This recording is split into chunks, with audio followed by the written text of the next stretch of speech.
Hello, history adventurers. It's me, Ramuel, your trusty guide through the wild, wacky, and sometimes super serious past.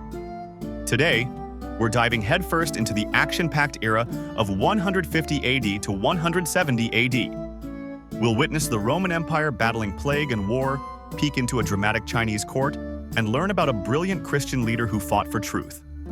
Our story kicks off with a true intellectual powerhouse and defender of the faith, Irenaeus of Lyons. Born around 130 AD in Smyrna, modern-day Turkey, Irenaeus had a direct connection to the apostles. He was a student of Polycarp of Smyrna, who, as we learned in Lesson 5, was a student of the Apostle John himself.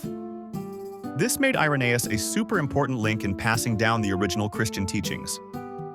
Irenaeus later became the Bishop of Lyons in Gaul, modern France. During this time, he dedicated his life to battling confusing ideas called Gnosticism. The Gnostics believed in secret knowledge and that the physical world was evil, which Irenaeus proved was wrong with his brilliant book, Against Heresies.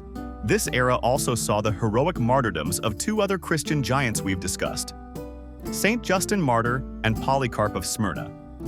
Justin Martyr, the philosopher who found truth in Christianity, was beheaded in Rome around 165 AD for refusing to give up his faith. And old Polycarp, at 86 years old, bravely refused to renounce Christ and was burned at the stake. Though according to tradition, the flames miraculously didn't harm him, so he had to be killed by a sword. The date of his death is disputed. Some say around 147 AD, while others put it at 155 AD. These were tough times for Christians, but their courage inspired many. This 20-year period marked a huge turning point for the Roman Empire. The long period of peace, known as the Pax Romana, which had lasted for over 200 years, began to fall apart. The first part of this era saw the calm end of Emperor Antoninus Pius's reign. He died in 161 AD. He was a beloved emperor who focused on peace and good administration. But when his adopted son, the philosopher-emperor Marcus Aurelius, took the throne, he reigned from 161 to 180 AD. Things went from peaceful to panicked almost overnight. Marcus Aurelius's reign was defined by crisis. The first major challenge was the terrifying Antonine Plague, a devastating pandemic that swept through the empire from 165 AD to 180 AD. It was likely smallpox or measles and wiped out millions of people, weakening the army and the economy. Imagine living through a deadly disease that spread across the entire known world. At the same time, the empire faced intense military pressure. Starting in the 160s, a massive coalition of Germanic tribes, including the fierce Marcomanni and Quadi, launched a huge invasion across the Danube River into Roman territory. This was no small border skirmish. It was the beginning of the long and costly Marcomannic Wars. These wars forced Marcus Aurelius, a man who preferred philosophy, to spend years on the battlefield, defending the empire's very existence. To the east, there was more turmoil as we head across the globe. The Eastern Han Dynasty in China was also slowly cracking under internal pressure. This period saw the rule of Emperor Huan, who died in 168 AD, and then the very young Emperor Ling.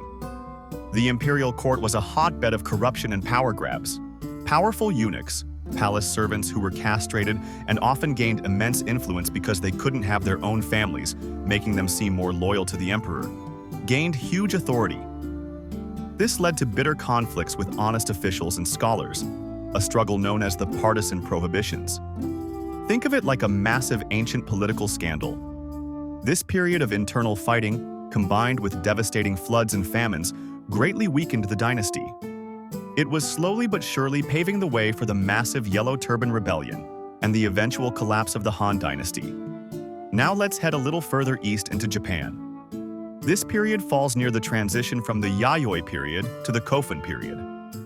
While we don't have records of specific emperors rising to power, archaeological finds show the increasing power of regional chieftains.